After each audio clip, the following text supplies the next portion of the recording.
It is me, Marmalade, and welcome back for yet another gorgeous episode of Behind the Seams. And we're here, we've made it to the makeover challenge. And I would say out of all of the runways I've critiqued so far, this is the one I have the most experience with, as this is the challenge I won on my season. I should have brought my repeater badge. It's at home, I don't want to lose it. Yes, so on season 6, I won this challenge with my gorgeous mother, Just Jam. We showed up and let all of those other girls have it. Yes, Lavoie, your dad couldn't take my mum's fierceness. I'm joking, much love to Richard. Mwah. It's such a fun challenge. After all of these weeks of competing, it's so nice to have like new faces in the workroom, but it's also quite stressful because a lot of it feels out of your hands. It's a bit of a roll of the dice, but that's what makes it exciting, I guess. And what made my one even scarier was that I didn't want my mum to think it was like her fault if it didn't go well. However, this time round, the queens have Huns. Some faces I recognise all too well,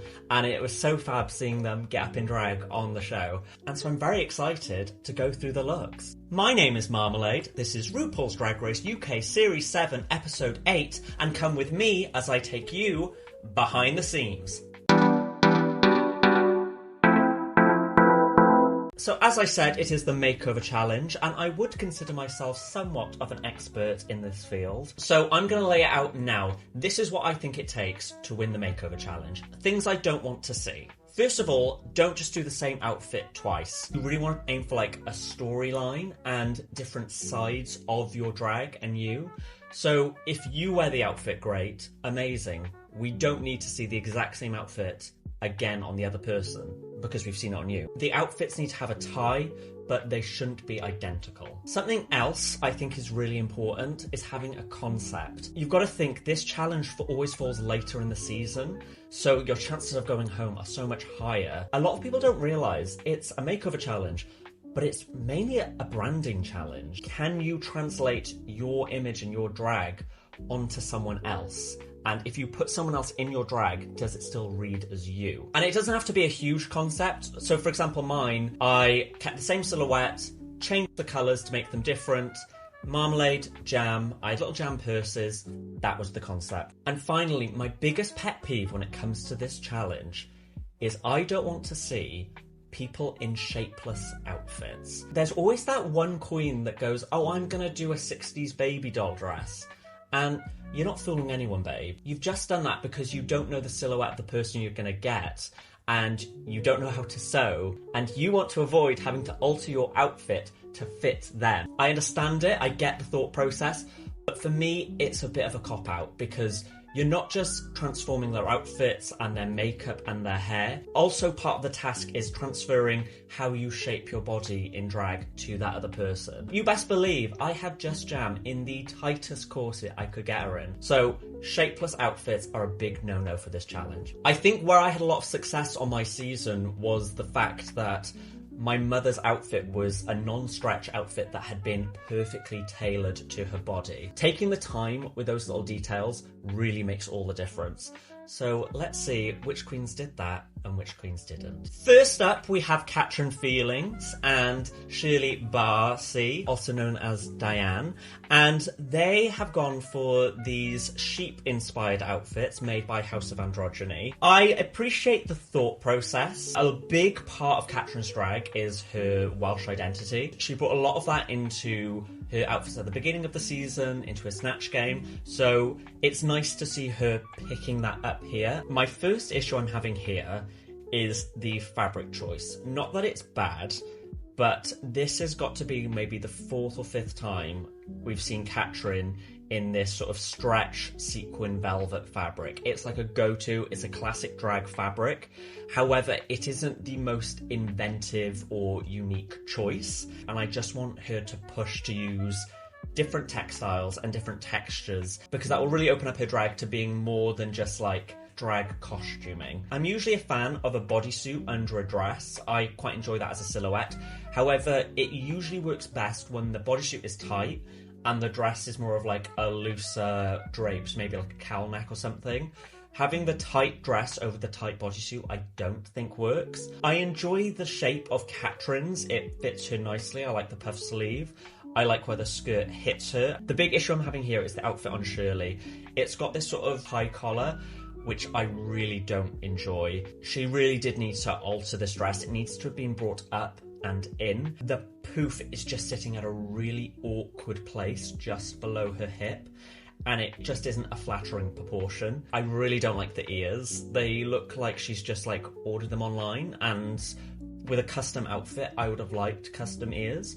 I remember in the workroom she had hooves, but I've noticed here she's not wearing them. I think she maybe forgot them. I can't decide whether it's better with the hooves or without. A really big issue here is Katrin has black socks going into her shoe, so you have the continuation of the leg all the way down.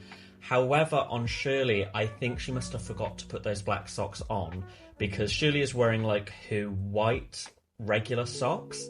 And not only that, the bodysuit is cut sort of mid-shin. It's just like a really awkward length. And looking at the bodysuit, I think Katrin's altered it, but she's sort of cut it, and it's like a jagged raw edge on the bottom of the bodysuit. And then there's that bit of her skin, and then it goes into a white sock. That there is just really not great. She's got the bad proportion with the volume around the hip, and then adding to that this sort of strange white ankle sock and then the short bodysuit. The proportions on her are just way, way off. And especially stood next to Katrin, where the proportions are correct, it's just a real big disconnect here for me. I do not like this runway. I think this is a really weak runway for Katrin and for the category. Even with this outfit, she could have elevated it had she really taken the time to fit it to Shirley and then paid attention to the detail shin down. This is not a good representation of how good Katrin is as a drag queen, and I think I will leave it at that. Yes. Next up we have Elle Vosk, and Elle is with her partner Michelle, also known as Vanity Vosk. And Elle and Vanity are wearing two outfits by the drag room, and Elle has gone for these sort of pink and blue monochromatic trench coats. Overall, it's a very clean makeover. I like the colour blocking of it. The Duchess satin on the jackets feels very rich and luxurious, and it looks like it's been constructed nicely and sort of pressed and ironed nicely, which I appreciate. I really enjoy the tights and the pattern on them. I think that's a fun detail to add. And I also really enjoy the shoes, specifically Elle shoes. I think these shoes are gorgeous. I like the transfer of the pops of colour over, just a small detail to sort of tie them together. There are a few details that I would just like to refine. Elle's belt is sort of thinner than the belt she's done for Vanity. I think it's just the way she's tied it, but I would have liked Elle's to be as thick as Vanity's. Also, Elle's wig perfectly matches her outfit, whereas Vanity's wig, it's just the wrong shade of blue. And knowing sort of like wig suppliers, I think she wouldn't have had any issue getting a wig that like perfectly matched that blue satin. So that's just one thing where I noticed her makeover partner didn't look as elevated as her. I was sort of expecting a reveal of some sort. It does feel like a classic drag reveal coat that they're going to rip off to reveal like a sparkly bodysuit or just something. So when she was sort of leaving and I kind of realised this was it, I was just slightly disappointed by the silhouette. One thing about the makeover challenge that you need to remember is that it is the only runway where you know you are being judged almost solely on the outfits. Every other runway you wear, you could wear a rubbish runway but do great in the challenge and be safe or win. Whereas for the makeover, if they don't like the outfits, you've lost.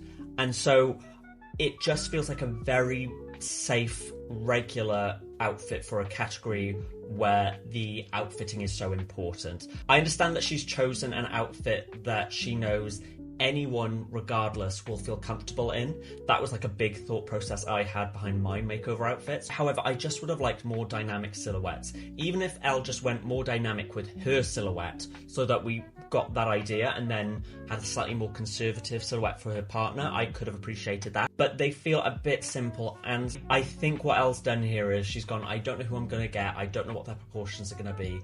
I'll do a big coat with a belt because then I can belt it down to whatever size. It's not completely unsuccessful. We are getting a nice silhouette from Vanity here, which I really appreciate.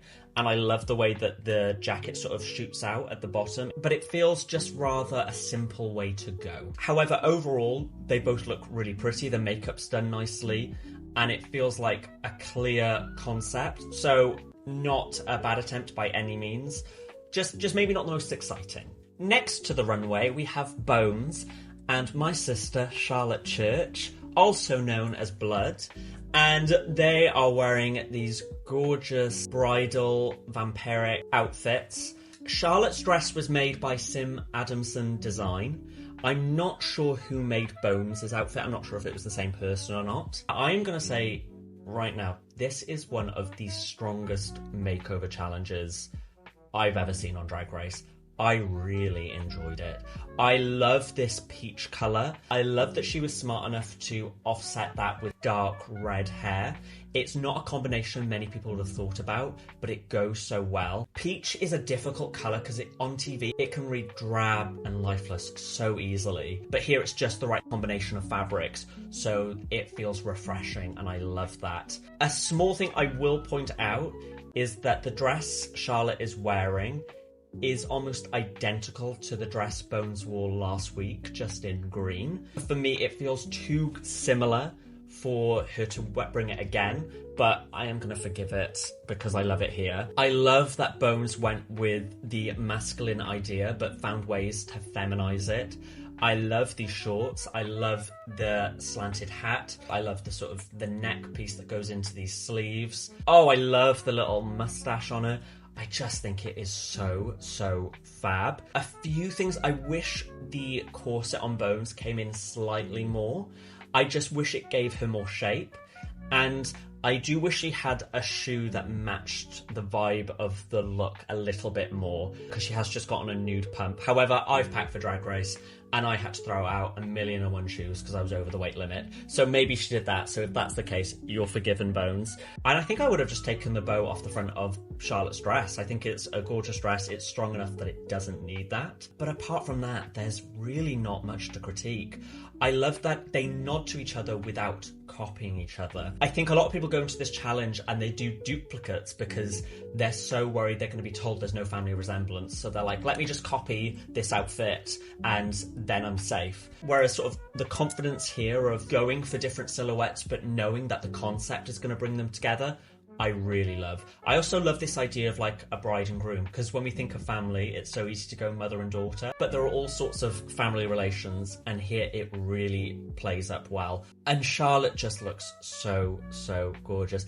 Fun fact, me and Charlotte Church went to the same school, and if you go on the Wikipedia page of the school and go on notable alumni, we're right next to each other. It says Charlotte Church and it says Marmalade. Anyway, back to the runways. I will say this is Bones' strongest runway so far, which for the makeover challenge is so difficult to do, because in a lot of ways you've got to sort of water down what you're doing so that you can translate it to the other person. And Bones has found a way to make her drag accessible for Charlotte, but also feel as powerful as it always is.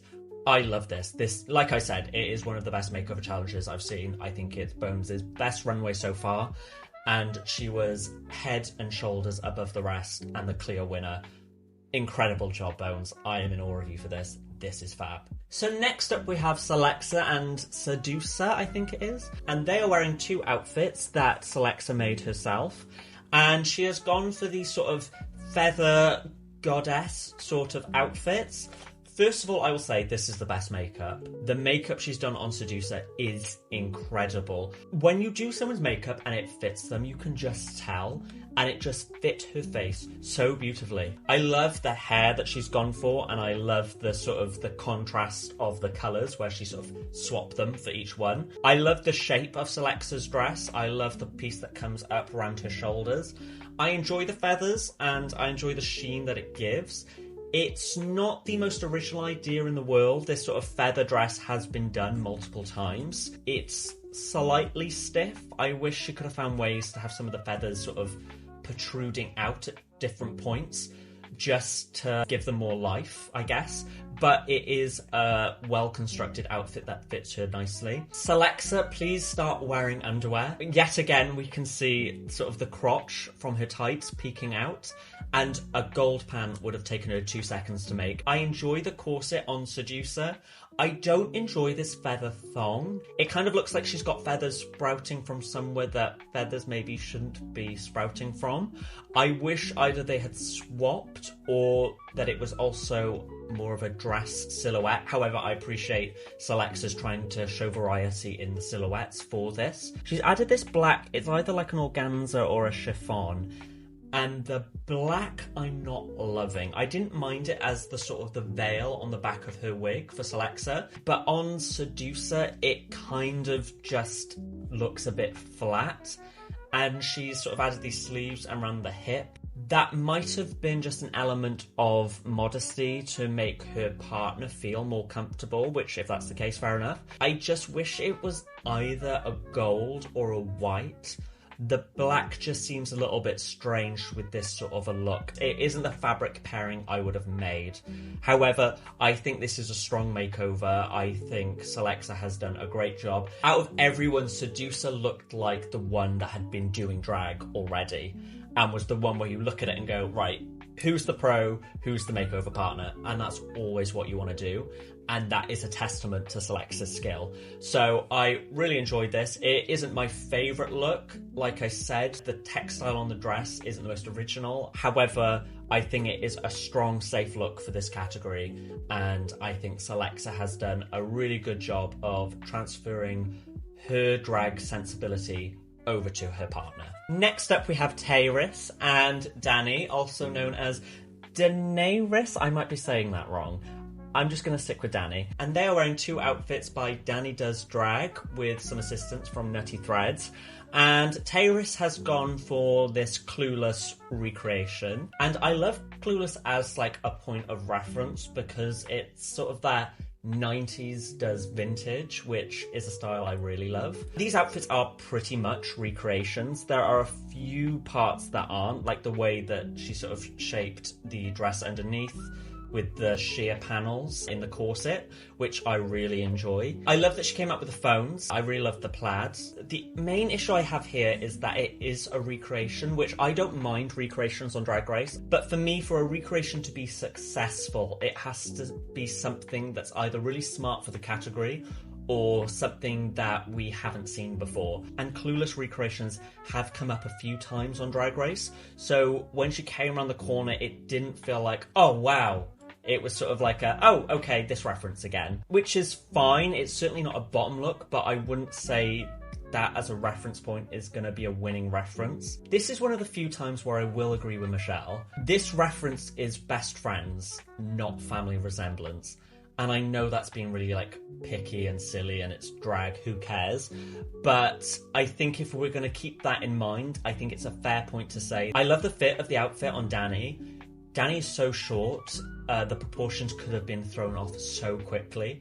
But the proportion of the jacket, the proportion of the skirt, and then where the sock hits, it looks really nice and fitted and tailored to her, which I appreciate. Danny's makeup isn't the best, but I think Tayris' hair and makeup looks really great. And I like that they nod to each other without being exact recreations. Even if you took the Clueless reference away and forgot that was a reference at all, they fit together, which I think is the most important thing. So again, it's not a winning look for me, but it's certainly not a bottom look for me. What I'm most impressed by is the fit of Danny's outfit on her, because that's really where the challenge lies, and Tayris has managed that very successfully. It's perfectly safe and serviceable for this category. And finally, gird your loins everyone, we have Bonnie and Clyde. And Bonnie is with David, also known as Mary and Joseph. And Bonnie has gone for a bank robber couple reference. Bonnie and Clyde is very fitting for her. And she has decided to do this sort of half male, half female runway for both of them. Oh. Okay, before I start, I will say I always try and keep it nice and friendly here, but this is really bad. This is really not good. The biggest frustration I'll have right off the bat, why has she done half and half? Bonnie and Clyde. There are 2 characters. There are 2 of you. Do one of you be one of you be the other. If it was for a runway theme where it was just Bonnie coming down the runway, I could understand because you want to reference two people and there's one of you. But there are two of you. This is the literal one runway where you didn't need to do the half and half. So that, sorry to get angry about it, but that just really confused me off the bat. Second of all, they're sort of exact recreations of the same outfit, which is something I said at the beginning I don't always love. The hair, I really hate. I can see with the makeup she's tried to do a more masculine side and a more feminine side, but the fact that she has a higher brow here and a lower brow here, it kind of looks like her face is sagging a bit. The fact that the suit's silver and the dress is silver, if you're doing this half and half thing, they need to be more different, just because visually looking at it, you don't straight away clock that it's a line down the middle. Just looking at this picture, on Bonnie's outfit, she really needed to tack it to the centre of her, because when she walks, the dress is swinging away, and you see her half nude crotch, which is really strange to look at. I've noticed with David's outfit, they've got this money bag that they're holding in front of them, and they did not move it the entire episode, which tells me that there was some construction issues with the front of their outfit. Also, on David's, the silver shirt is pulling all the way across into the girl side, and then on Bonnie's outfit, the silver shirt isn't going far enough across, and like just the fit, the construction on the suit side, it doesn't look like a sturdy suit. It looks sort of like pajamas that she's cut in half. The concept of it I really enjoy. It's just this is a car crash. Bonnie is so smart, I don't understand why she didn't just do one of each. Like, for example, say Bonnie had worn an outfit similar to what Lil wore on my season for the design challenge, that sort of grey suit. If she had worn that, and then she had bought a fringe dress for her makeover, put it on David, cut it up the sides, added a panel down the sides, and then brought a bunch of extra fringe with her, and then just filled in the gap with fringe, that fringe would have hidden all that construction, and you would not have known that she had had to alter that dress, and then come out and really given that concept. And then you would have had outfits that aren't exact copies, but they reference each other. You'd have had a storyline, and you would have had a reference to your drag. And I actually think that could have been even a winning idea. I can't believe she walked out on the runway wearing this. I get times are hard, friends are few, but this just does not work for me at all. Looking at David now, it just doesn't look like he's in drag. Also, the nude panel on the bodysuits just do not match either of their skin tones whatsoever.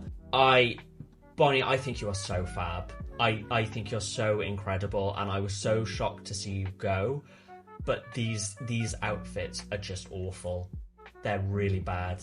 I know awful isn't constructive, and I'm trying my best to be constructive. I think if she had done the concept I had said, I think it could have been a home run. But this isn't great. I'm so sorry, Bonnie. I'm so sorry to be mean. Yeah, I think the less said about this runway, the better. Like they say, charisma, uniqueness, nerve, and talent. And this takes a lot of nerve. So, well done. What a plethora we had today.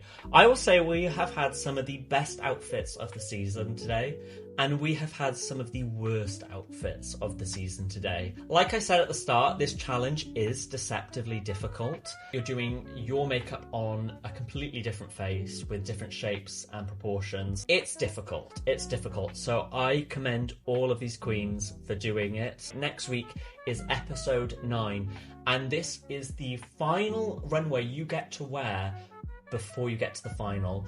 The runway that you'll be wearing when Ru says you are a finalist on Drag Race UK. So it's a very important one, the penultimate piece in their collection.